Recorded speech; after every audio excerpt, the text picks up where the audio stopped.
ஜெயிச்சிருவேன்னு சொன்னா கேட்காது, ஆனா ஜெயிச்சவன் சொன்னா கேட்கும். நீ எது பேசுறதா இருந்தாலும் ஜெயிச்சுட்டு பேசு.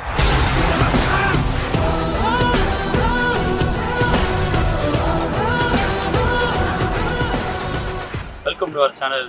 இன்னைக்கு இந்த வீடியோவில் என்ன பார்க்க போறோம்னா, போலீஸ்க்கு ஃபிசிக்கல் டெஸ்ட்டில் முக்கியமான ஒன்று ராக் கிளைம்பிங். அதை பற்றி அந்த வீடியோவில் பார்க்க போகிறோம். வாங்க வீடியோக்குள்ள போகலாம்.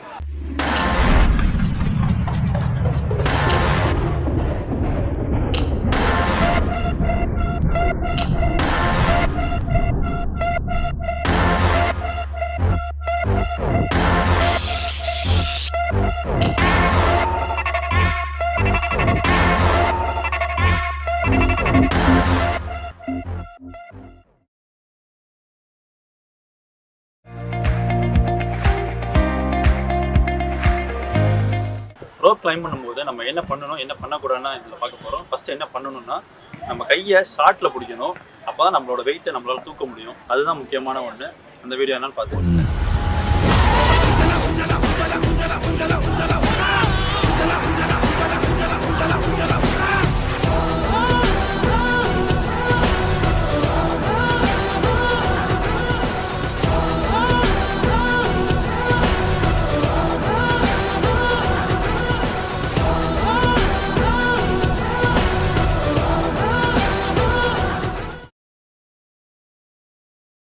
அடுத்து என்ன பண்ணக்கூடாதுன்னு பார்த்தீங்கன்னா, கையை ரொம்பவும் லாங் டிஸ்டன்ஸில் வைக்கக்கூடாது. காலை அந்த ரோப்பில் போட்டு சுருட்டி ஏறுவாங்க, அப்போலாம் பண்ணவே கூடாது.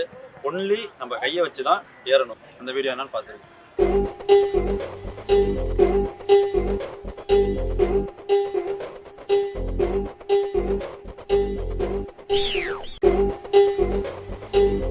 கவிதையே தெரியுமா, என் கனவு நீதானடி.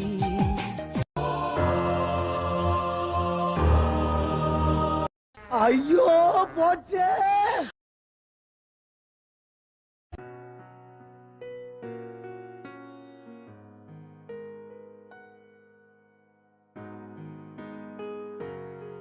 ரோப் கிளைம் பண்ண என்னென்ன எக்ஸசைஸ் பண்ணணும்னு பார்த்தீங்கன்னா, புஷ்அப், புல்அப், அப்புறம் தம்புல் ஒர்க் அவுட். தம்புல் இல்லாதவங்க பிரிக் யூஸ் பண்ணலாம். இந்த வீடியோ என்னன்னு பார்த்துருக்கு.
ஃபிசிக்கல் டெஸ்ட்லேயே மோஸ்ட் ஆஃப் பர்சன் ரிஜெக்ட் ஆகிடுவாங்க, கிளைம் பண்ண முடியாமல். போலீஸ் செலெக்ஷன்லேயே இதுதான் ரொம்ப கஷ்டப்படுவாங்க, ஏற முடியாது, அவங்களால ஒரு ஹேண்ட் பவர் இருக்காது. ஸோ நீங்கள் செலெக்ஷனை போகிறதுக்கு 1 மந்த்துக்கு முன்னாடியே நம்ம சொன்ன இந்த 3 எக்ஸசைஸையும் ஃபாலோ பண்ணி நீங்கள் ஹேண்ட் பவரை இன்க்ரீஸ் பண்ணிட்டு ஈஸியாக இந்த ரோப் கிளைம்பிங்கில் அசால்ட்டாக 2 ஸ்டார் அடிங்க. சரி, அடுத்த தடவை பார்த்துக்கலாம் எல்லாத்தையும் விட்டுறாதீங்க. நமக்கு கிடைக்கிற சான்ஸை கடைசி சான்ஸாக நினச்சி எல்லாத்தையும் மோட்டிவாக எஃபோர்ட் போட்டுகிட்டே இருங்க. சக்ஸஸ் ஆகும்.